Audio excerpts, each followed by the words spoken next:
আপনাদের লগে একটা কথা শেয়ার করি। আমার বড় পোলাই কি কয় জানেন আমারে? কয় তুমি মইরা গেলে বিয়া করবো। এইটা কোনো কথা? আমার কলিজার আর বিচে আঘাত দিছে, বুঝছেন? আমার কলিজার বিচে এমন ভাবে আঘাত দিছে এই পোলায় এত বড় একটা কথা কইছে। কি কারণে কইছে আমার শান্তি লাগতেছে না, আমি হাইপার হয়ে গেছি গা। সবাই একটু কমেন্টে জানাবেন কি কারণে বলছে, আমার ছেলের উদ্দেশ্যে একটু বলবেন। এই কথাটা কইয়া কি বুঝাইলি তুই আমারে? আমি দরজাল? মানে আমি দরজাল মা, ভালো মা না খারাপ মা? এটা কি আমার পোলাই বুঝাইলো? কি কারণে কইলো? পরে কওয়ার পরে কি কয় জানেন? কয় না মা, আমি তোমারে ভালো রাখার জন্যই কথা কইছি।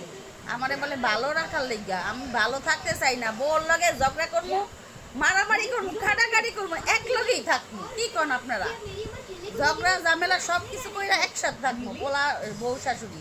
আবার বউ শাশুড়ি মিল্লা ব্লগ বানাবো, বুঝছেন?